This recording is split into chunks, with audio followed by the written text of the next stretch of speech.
Today, we're really going to talk about, gaming's been around for a long time. We're going to talk about connections and really the power of play in the metaverse. So I'm Val Vacante, VP of Solutions Innovation at Dentsu, and I'm fortunate that my role is all about creating new products, productized services, and ultimately living one foot into the future, which is fantastic. And I'm joined here with these fantastic industry leaders. I'll turn it over to John.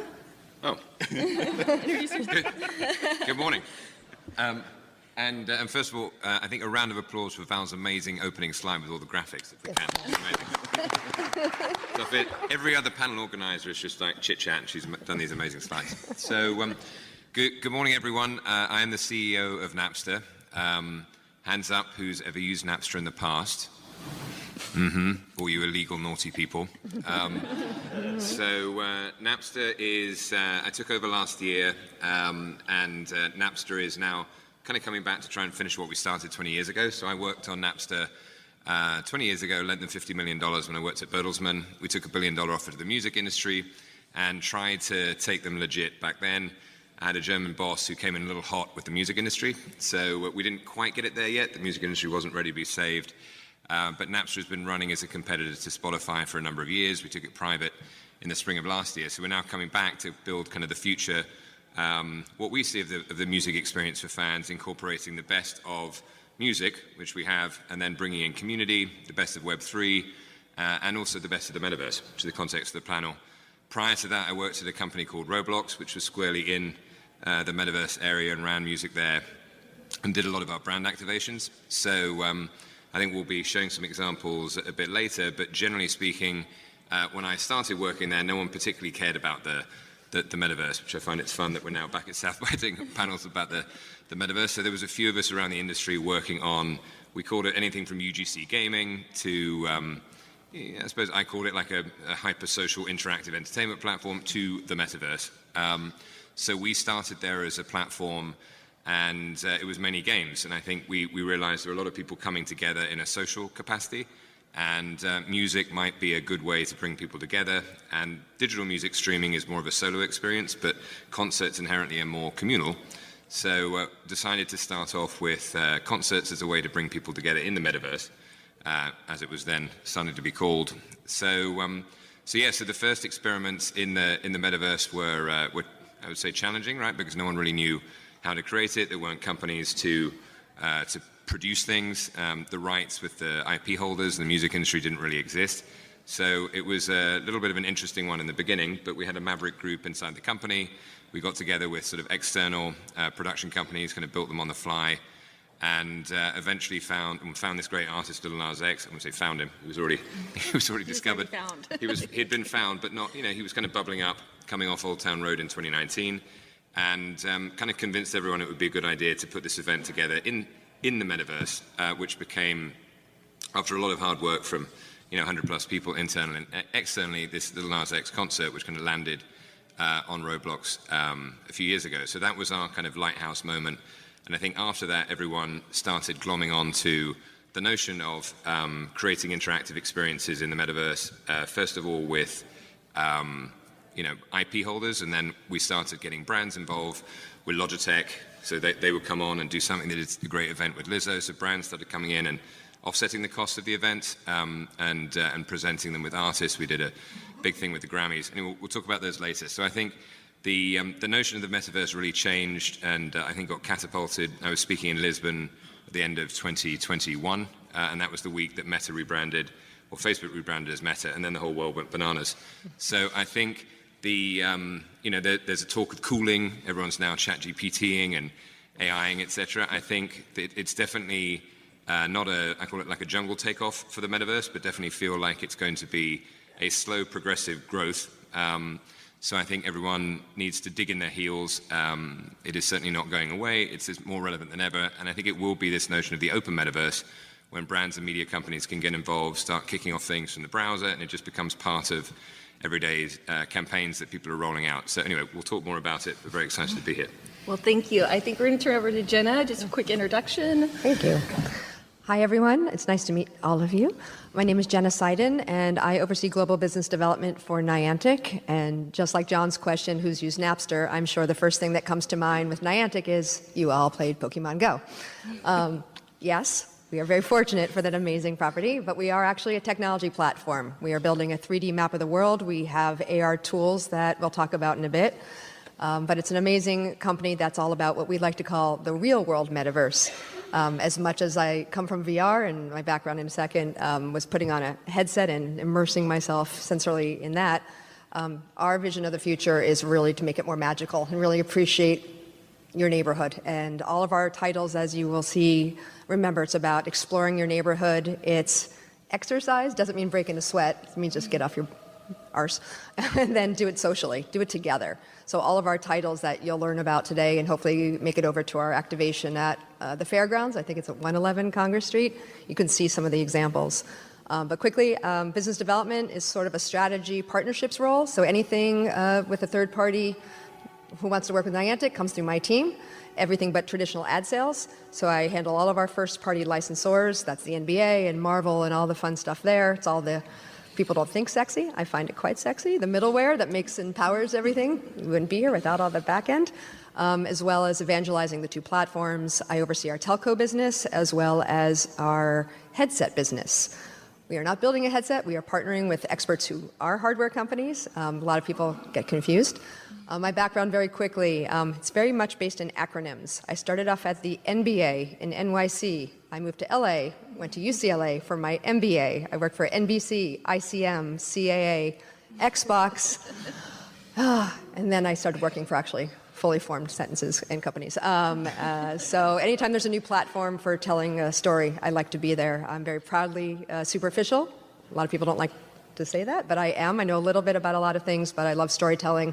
I love using technology for storytelling, and Niantic really embraces the real-world metaverse by putting that layer on top of the real world in this new version of the future. So thanks for having me. Marco? Hi, everybody. So I'm Marco Carvalho. I'm the CEO and co-founder of HeadOffice Space. We started out as a platform for the future of work, but we saw that to bring the metaverse to the future of work, we had to overcome a lot of limitations in the current technologies available. So we did one step further and we built an operating system for the metaverse. So our operating system enabled metaverses to be cloud-based with just a single link, and you can build any kind of experience you can think of and make them productive, because you can plug in your Excel files, your Google Sheets, your anything, any Web 2 app that you need, or any security protocol or any Web 3 integration is okay to do through our platform, which runs on Unreal Engine as well. So you can build anything on Unreal Engine, put it on the cloud, with all the avatar settings, inventory, security, anything else you want to plug in. We don't have a limitation in number of people that can go. We don't have a limitation in the size of the spaces that we can do. We literally built a digital twin of the moon, and in the middle of the moon, we built a city where we host companies like Dentsu, Microsoft, LinkedIn, the Ecosia Forest, and Merkle, and a few others. And we are bringing play in many different ways, which we're going to talk next. My background before head office, I've been developing XR for over 15 years, I believe. We did everything from toys interacting to AR, to fully location-based entertainment parks where you could walk in the middle of dinosaurs. We won several awards before then. But when the pandemic hit, we saw that it was the time to bring the world into virtual worlds. And that would be the future of work. So. Cool. Well, no, thank you guys for the introductions. And as we say, it's the power of play in the metaverse. So I'm going to jump in with some great data points, because we all like having data points when we go back to the office, right? And then everybody will show some examples of real-world examples of some of the work in the space that we've developed, and then we'll just have a little conversation about POVs and rock and roll from there. So no surprise, John actually, did you read this slide? You already presented this slide, John. So John actually touched on this, the fact that we've had over 20 years of collaborative play, and we really see the metaverse coming from gaming. So everything from back in the day with Second Life, although Second Life is having a second life, as we all know, to Roblox, as John said, and then of course, we have Pokemon Go, which got everybody into the real-world metaverse. And again, as promised, here's some key data points here for everybody. This is from our Dentsu Navigator study, really touching on 90% of consumers have at least heard of cryptocurrency, 81 have at least heard of NFTs, and then 79% have at least heard of Metaverse. And again, you can see that's sort of by age and consumption there. And another one, we love this one since we are talking about play today. Play, as we know, sort of evolves into so many different aspects of our life, like John was saying with music, and Jenna, the real world metaverse, just in all different aspects and IP that you guys have. And then, of course, Marco, bringing that element of play into work. So this is kind of how people are seeing that at the moment. And then collectively, as a group here, we've kind of talked about, the opportunities that we see for the metaverse, really honing in on community, culture, creativity, collaboration, and commerce, where commerce happens. And now we're going to jump into real-world examples.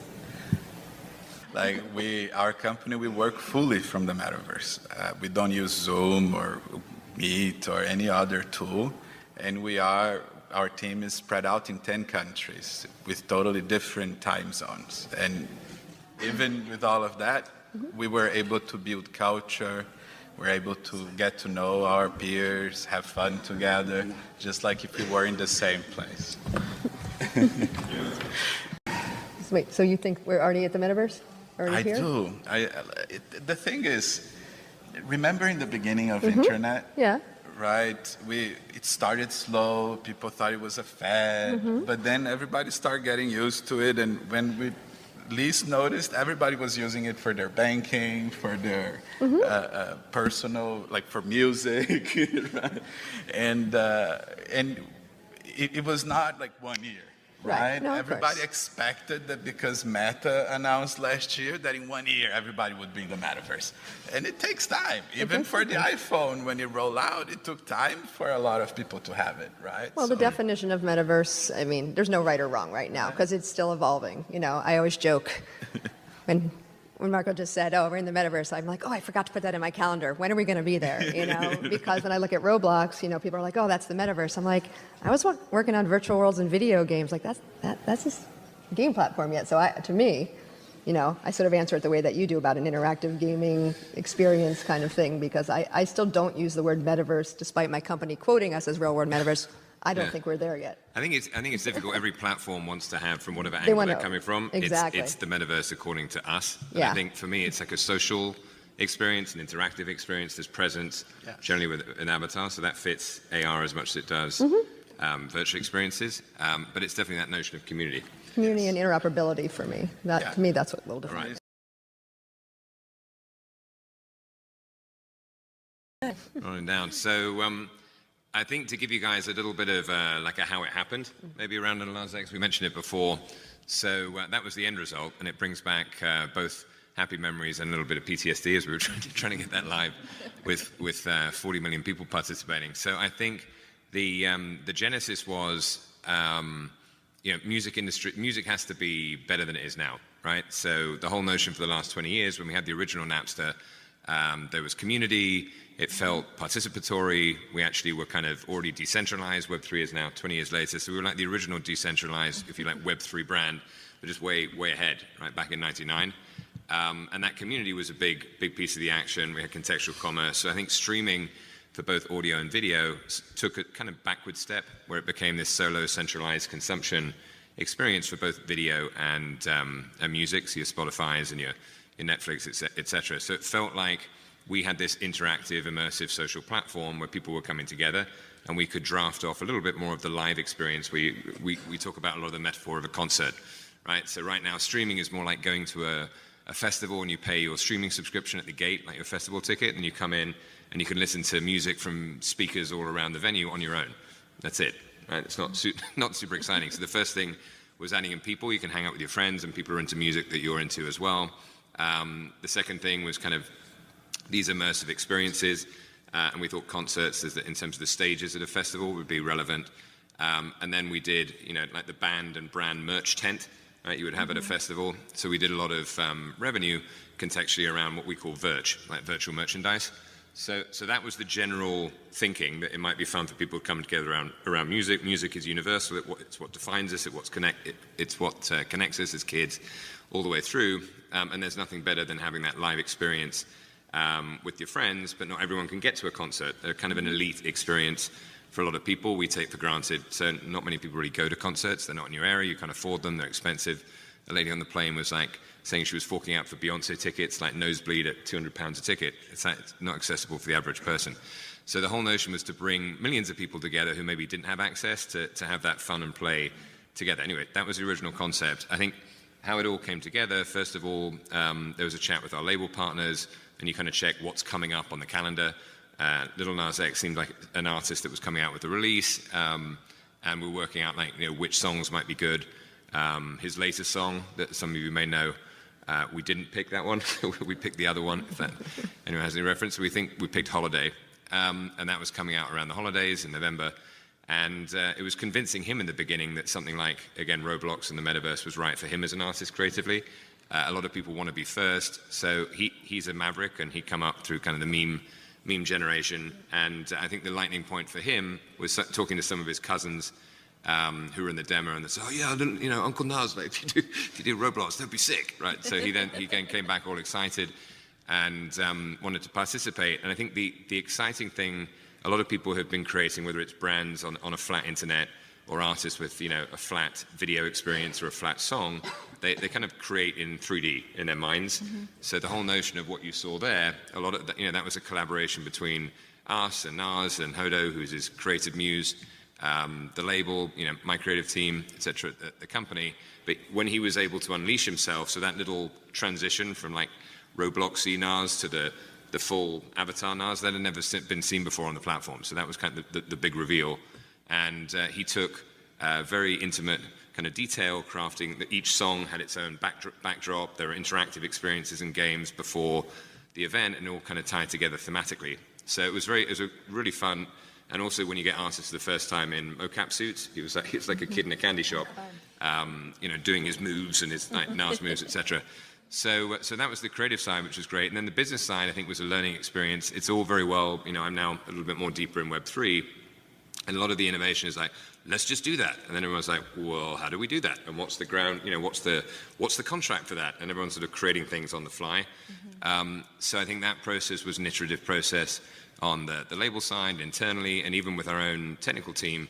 It's like, please don't break our network, right? Because what if this is really popular and takes Roblox down, right? So we had to make sure technically everything was very secure.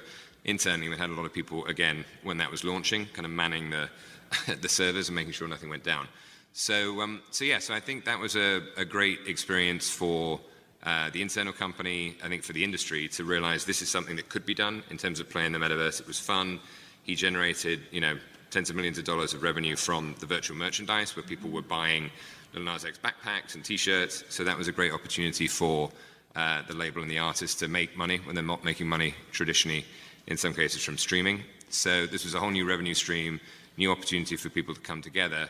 So that kind of kick-started the process. And then maybe one other super quick example where a brand was involved, as I mentioned before. So Logitech had run their creator award show previously on a platform, what's it called, TikTok, a smaller platform, and had got about 500,000 people the previous year, and decided that a lot of the movement was going to the metaverse, so wanted to engage and do their creator award show on Roblox, and did a fantastic job. It was really, if there are any advertisers or marketing people in the room, it's kind of like branded entertainment, branded content.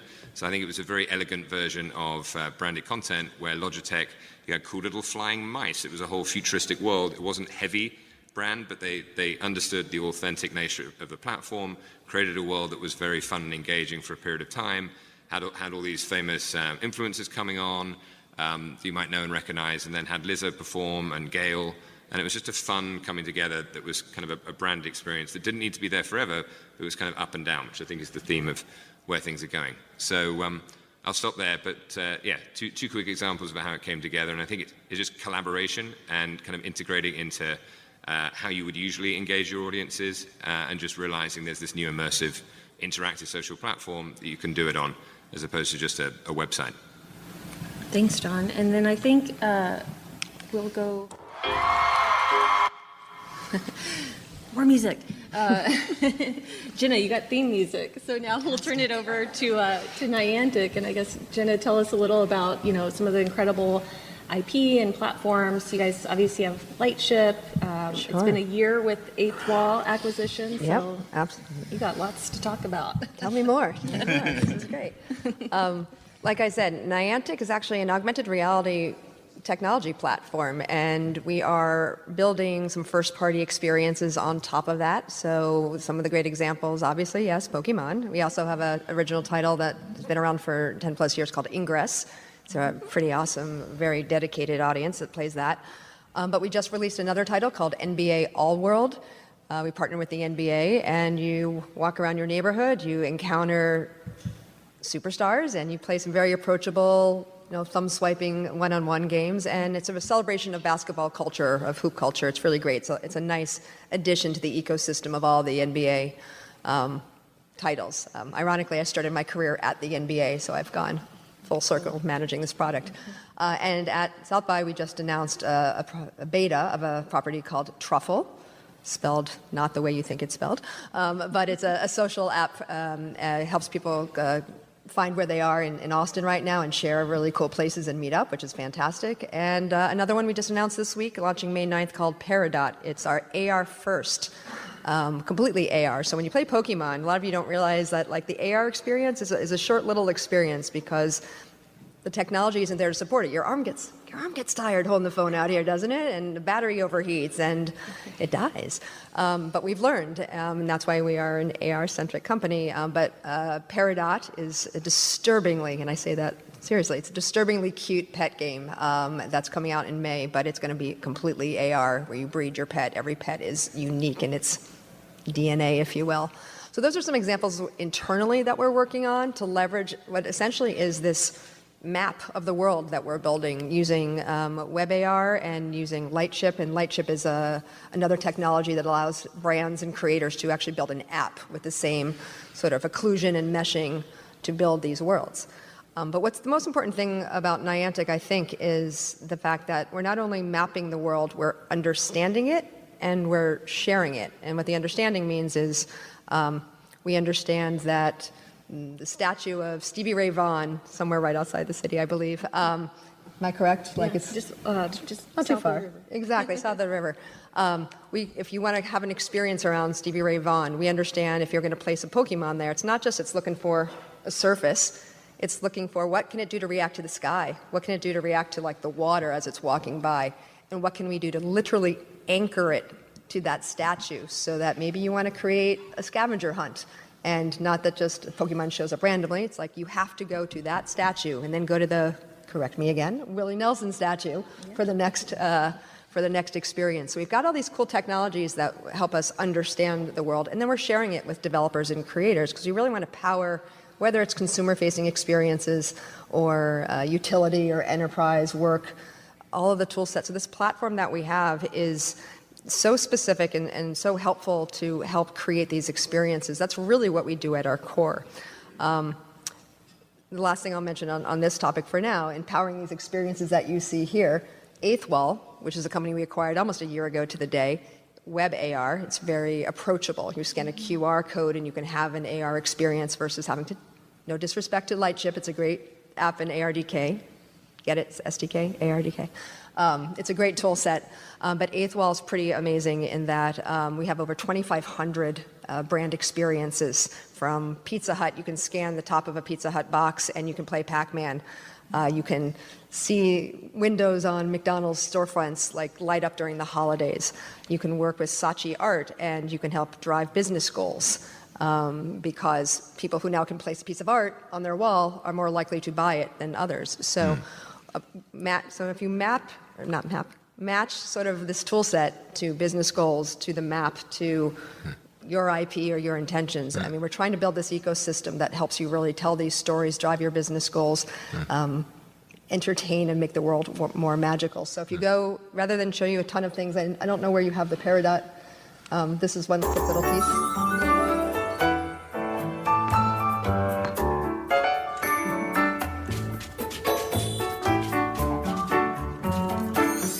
Is disturbingly cute. It's disturbingly cute. It's not in the press release, but they're disturbingly cute.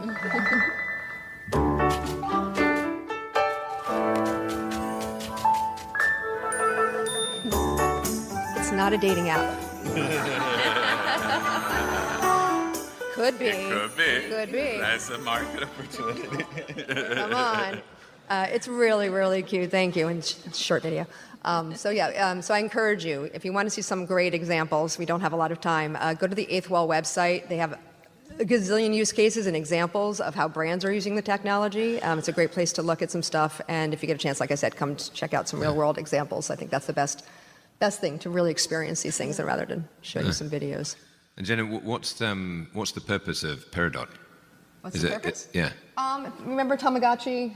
It's a pet. So you kind of grow your little Peridot. Yeah, you have your pets. They shadow you. They start to learn through AI your routines and where you go. When you encounter another person with their Peridot, like I said, they breed, and you create a very unique, one of a kind offspring, if you will. It's almost like a dating app. It reminds me of like if Tamagotchi and Furby had a baby.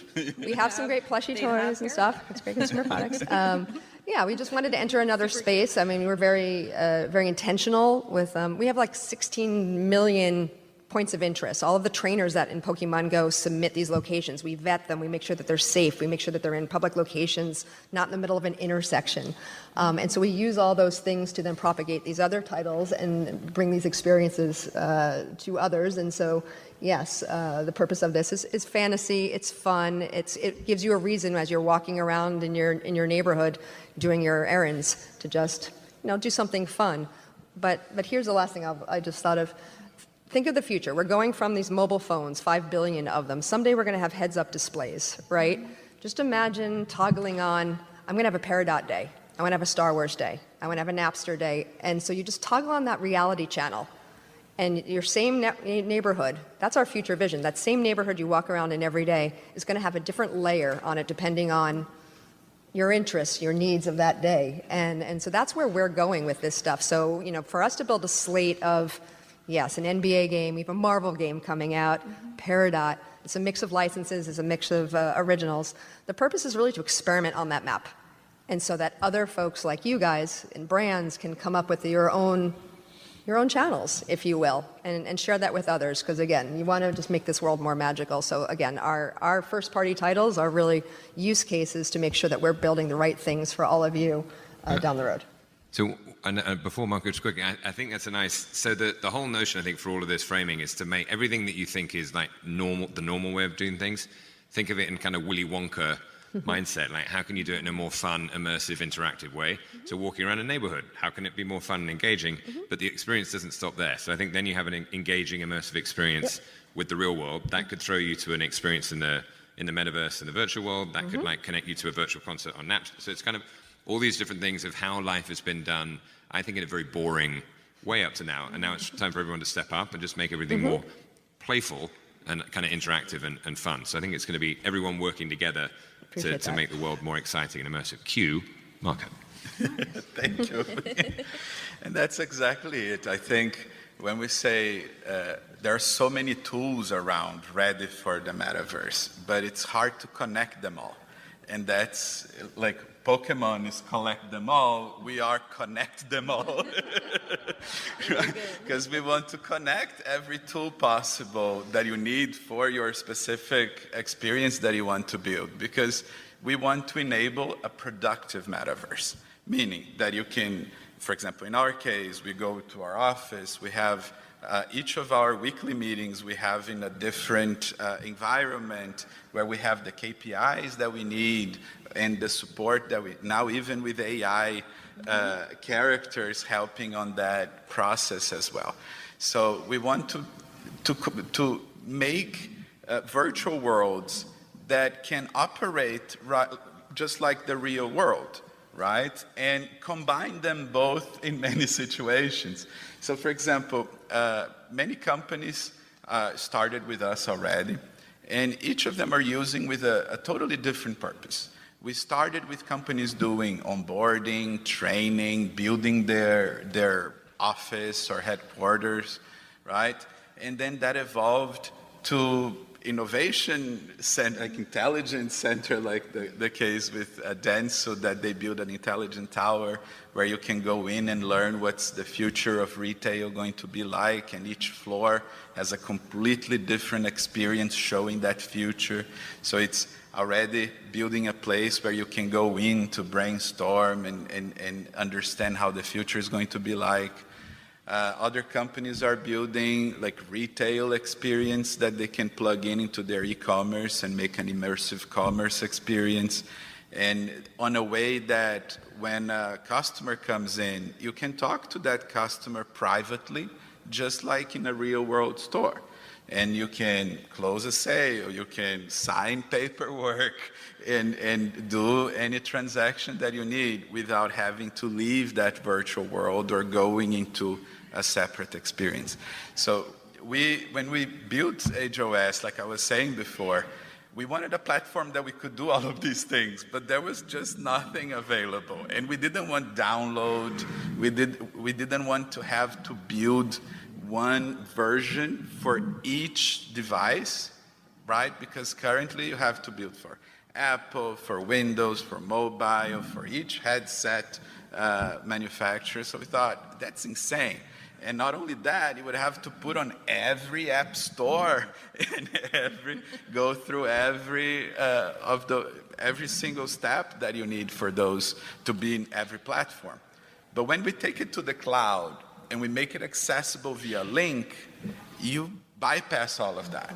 It works on any device with a browser access. Very soon, even on Xbox and PlayStation, you'll be able to enter your work environment and interact. So we did this first step into taking the metaverse to a cloud. So when you book a meeting, all you need to do is send a link, just like you do with your Google Meet, and you can meet for there. Also, some companies use it to build a showroom, to build retail intelligence, as we see there. And we have amazing use cases, for example, with LinkedIn, who built a space for a LinkedIn Lounge, a space for events and activities, the Microsoft Learning Tower, where you can learn and get trained on Microsoft products.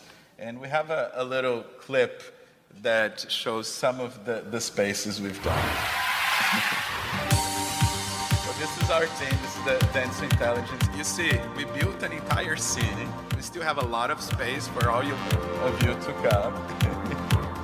That's the LinkedIn game area, LinkedIn Lounge. We are on the move. We also have an Unreal plugin that anything you build on Unreal, you can easily upload, and an SDK that you can plug in any web tool into our toolbar. And very soon, hopefully Napster and other devices will be there as well. In the future, we also plan to bring AR, because it's a cloud environment, meaning every user who comes in, there is a virtual machine on the cloud, NVIDIA power, super powerful, like a gaming computer, running that experience for you, doing all the GPU hard part, which would be very hard to do on mobile devices or regular laptop computers. So we bring the processing power to the cloud so that everybody will have the same experience regardless of the power of their devices. Cool. So yeah, now we're going to have one more go at another video here. I think our gentleman over there is queuing us up. And with that, we'll jump into, I mean, everybody here is working with such great partners overall. Like John, you talked about working with the different music companies and the artists to create those different assets. You know, Jenna, thanks.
Just like kind of a collection of the work across Dentsu that we've been doing with different platforms, partners, and technologies. Marco touched on it a little bit in terms of working on Unreal 5.1. Some of the examples in there, we had worked to create a virtual human with MetaHuman technology. We also use Microsoft text-to-speech and in-world. In-world AI, yes. AI, which is great. If you guys haven't seen it, great technology. And I guess, you know, Jenna, tell us a little bit about how you guys are evolving the platform and different partners. You kind of touched on the different partners, but. Sure. We work with brands in a handful of ways. In our first-party titles, we have in-app purchases and sponsorships. And so when brands want to leverage the communities of Pokemon Go or NBA All World, we partner with them, first protecting the brand in the universe and what's authentic to that space first and foremost. A lot of brands sometimes don't understand that. They want to leverage the audience, and so just put us in there. And we're like, we'd love to, but again, is that authentic to the space? And we really, you know, have to protect the rights of the brand partnerships. But we do our version of in-app purchases, obviously with the non-dating app Peridot. You might have, you know, pet-related companies that you might, Purina or others that you want to partner with. NBA All World, I work with all the NBA licensees from Todd Snyder to Nike to Adidas, putting them into the experience and allowing fans to add those to their you know, stash, if you will. And then we have some very customized ad units. They're not programmatic ads, so we work with brands to do things that leverage the map, sponsored locations or geofence billboards that really target, if we're working with all the 7-Elevens in the world, what's the opportunity as you're walking towards a 7-Eleven and what branding goes there and what maybe rewards or coupons could you have. The other way we work with brands is through Eighth Wall. Obviously, they leverage through a license, a very straightforward licensing platform system that they can use and bring it to their agencies, or if they have their own internal innovation teams, and they create myriad of opportunities in that sense. And then the other version of partnerships are with the large IP holders. You can only imagine how my phone was ringing off the hook after we launched NBA All World with every league going, hey, write me a check. And like, Cool. Paramount, Universal, write me a check. I get it.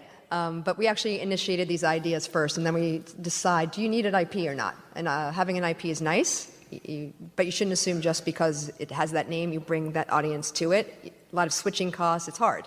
You still have to make an awesome experience with true engagement and a real reason to bring the fans there and switch from what they're doing. So when we came up with this concept for NBA All World, which is, as I said, a lifestyle experience, it was great that the NBA was a great idea and that they were game to do it. But again, they didn't come to us like pandering. They're too smart. They're great that way. But a lot of folks are now coming saying, just make us a game. We're not a work for hire. We make our own stuff. And we'll come to you and think, oh, you would be the right partner. Or even if you're a creator, it's an original IP. So those are the three ways: in-app purchases and sponsorships, eighth wall, and then our licensing business. Well, and it's great too.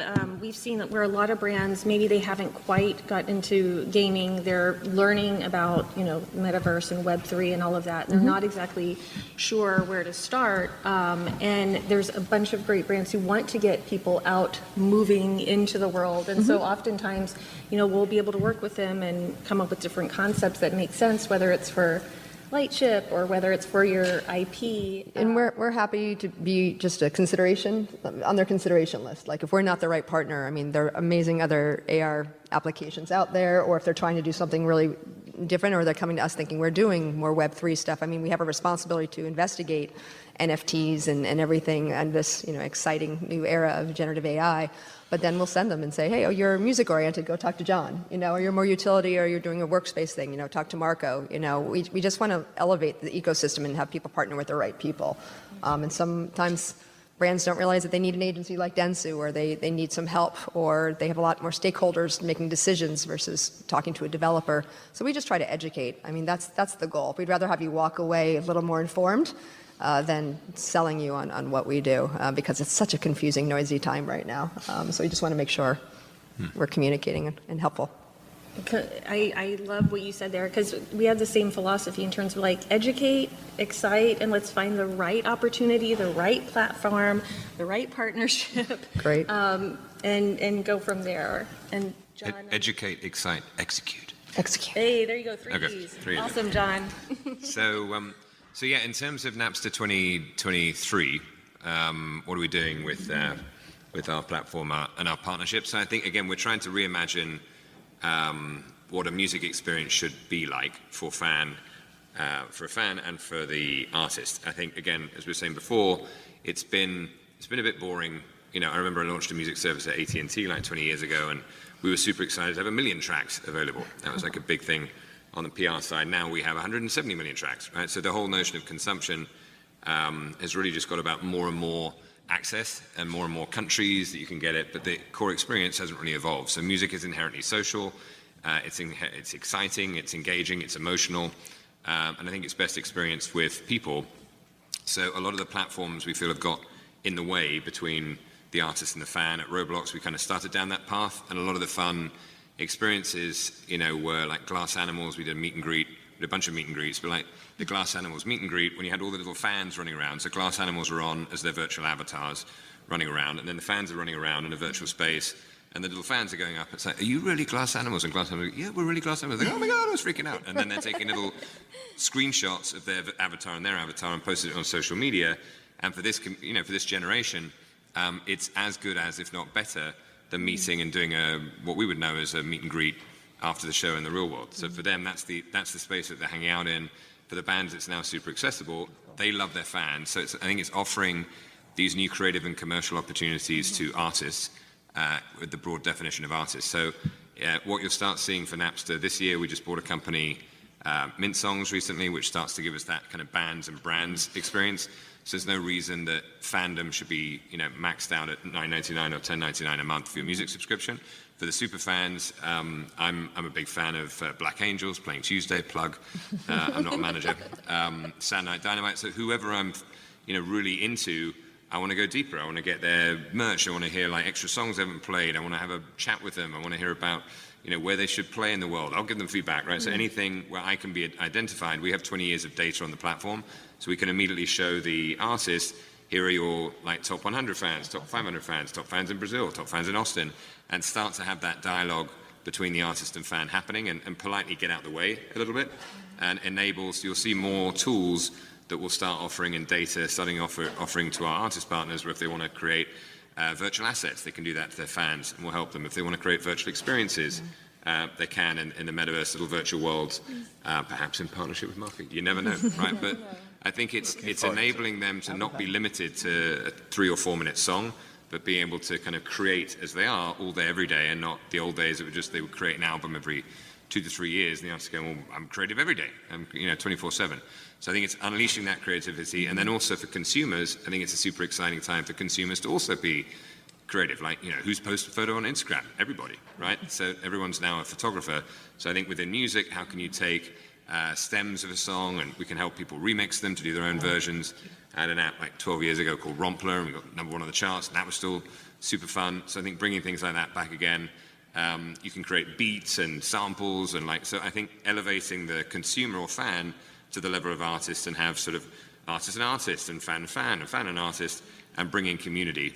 So I think hopefully if we're here, you guys, if anyone's recording, this time next year, we should have something that looks completely different to sort of the older platforms like Spotify, who are stuck in this traditional way of doing things. And it should be, again, should have people, should be more fun. You can kind of go deeper on artists. You can hang out with them virtually in little virtual worlds, video events, and it's empowered by us as a platform, but really giving the keys back to the creators to allow them to create whatever they want and have that artist and fan experience. So that's what we got coming. Some of the experiences will buy in, as we did. We're also looking to partner with best of breed, in the virtual world space, AR, community, live video, etc. So, and obviously with artists directly. So more stuff coming out in Q2. Cool. Well, I know we have like a few minutes here, and then we'll open it up for Q&A. So I didn't know if Marco. I'll go quickly. Yes. So we want partners, right? We want to build a community. We are building something like a South by South on the moon, right? A space, like a city where you can go and visit different brands, companies, have different experiences. So it's all about building a community. We are creating a marketplace where people will be able to hire artists and developers to build their experiences inside using our operating system. Our SDK and plugin will be launched hopefully in June. And we are starting a developers a program to understand and help developers to build in apps and other tools for our customers to build more into their tools. For example, we're looking forward to bring Napster so that our customers can have music in their, licensed music in their environments. Later on we want to bring Niantic so that when we do digital twins of industries and retail and things, they can see the same information when they go into the real space. They can reflect to what they have there on their virtual environment. So I think the whole world mapped. The whole world mapped. So I think that, for the metaverse to be successful, we have to enable partnerships, enable creators, bring everybody together, and that's us. So stay tuned for our programs. Jenna, anything else you want to add before we open it up? I'm all good. It's just about community and just treating them with respect and breaking down those walls. And, I love the idea of giving stems to the community. I mean, that's just so, it used to be so held tightly close and you can do anything. And I love this where we're going with everything and just giving the power into the hands of the community, UGC. It's really about not who's building those platforms of the future, but who's going to be using them, to me, and who we need to think about the audience. So agree. And last thing I'll say, I'm just really excited at the time we are right now because everybody is empowered. We're having more of these platforms, more access, like you were talking, even access to musicians, access to tools, access to connect better. So it's a very exciting time. All right, I'm going to do a quick question. Full disclosure, we make a creator tool in XR. We've been talking to creators for years. We've been to VidCon, we've been to TwitchCon, and one thing we're learning is that So creators today use video as their primary means to create, and a lot of creators are personalities and post-production artists and voiceover artists and all these things, right? Well, this world is like, I'm very bought into this world. I love this world, but the video camera is being replaced with a game engine. So how do we get the personalities, which drive fans, to create content if they have to learn the game engine? It's a new technology for them to understand how they can be the voice, they can be the creator, they can be the voiceover artist, the whatever, right? So I think for this to grow, how do you make that transition from what we consider the creator economy as mostly YouTube and Instagram creators to slide into this beautiful thing called the metaverse? And what are you doing to think about that transition? Yep, that's a good question. I mean, we had like a lot of the traffic from Roblox came from YouTube, like with video creators creating content for Roblox content for that audience and sending traffic, getting the star program. And then there was a trend starting a couple of years ago where those creators would team up with kind of best of breed, because everything is a collab, right? So even in the video world, you don't do everything. You have your like little team around you. So starting to work out who are the creators on the virtual world side. So Megan Plays was a big YouTube personality. Her husband happened to have a company that was a big Roblox building. So it started, and then they started bringing over all their influencer buds and creating these virtual experiences, because any new way to engage fans in a more interesting way, any new way to monetize, if people were making a lot of money from all the virtual merch.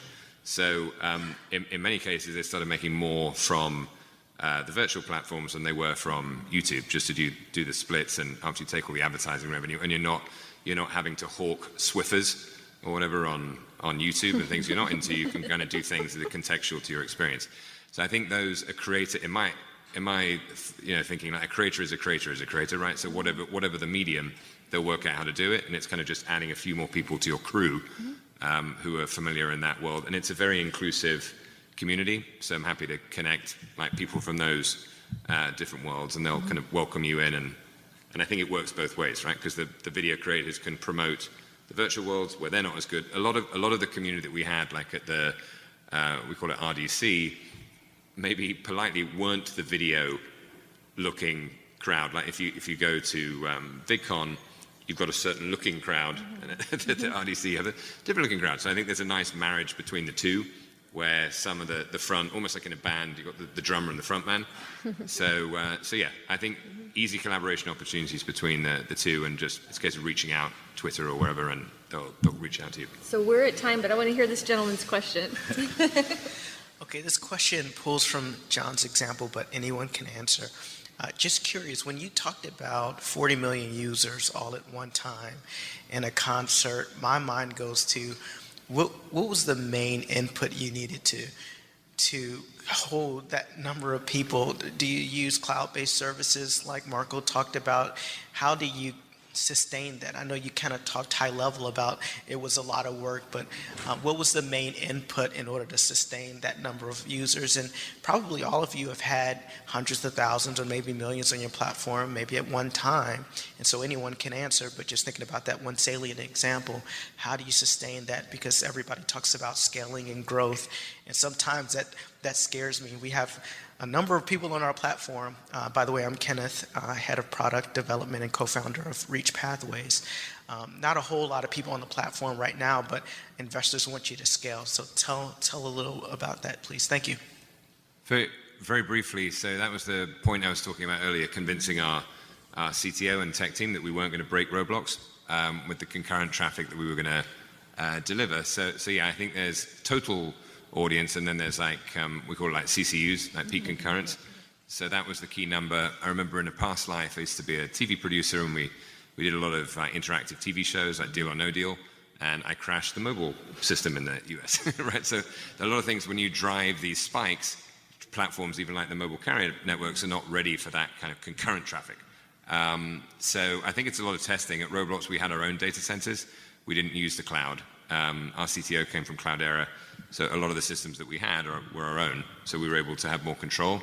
So that's, it's a case of testing and mitigating in terms of the network and making sure that you have the capacity and have more capacity. So we did it. That was the biggest thing I think we ever did. And I think for other platforms, the numbers are still smaller, but there are plenty of companies, if you're in the cloud, whose business it is every day to make sure things don't break, so you don't have to do it yourself. I don't think, Marco? Yeah. Yeah, and I think there are also two different things. For example, one thing is scale, putting everybody in different servers, like Roblox divides in 50, 30 people, I think. Right? We had up to 200, 250. Oh, 200, yeah. So like put pockets of 200, so there's not everybody on the same space. In our case, we're pushing persistence. So everybody needs to be on the same space. So we are not, we don't want to have millions of people at the same time, because it's like bringing millions of people into a small city at once. It's not a good experience. We believe that, you know, we're coming from a social media age that we have to have millions of likes, thousands of friends and things like that. And I think with the Metaverse, we're going to go into more close relationships. It will be, you have less friends, but you have more profound relationships. It will do more. Like, you don't need, if you build a building, you don't need to bring 50 million people into your building. You want to bring the people that matters to you so that you can have a conversation and be together. So we are not, of course, we can empower those, it's depending on the case, but our main goal is to focus on persistence and focus on building environments that, you know, for example, when I go visit Val, I know when I go to her office that I'll see her there. And Like not... virtual. Cool. Well, thank you guys. I know we've run over a little bit, but really appreciate you. Please stay connected.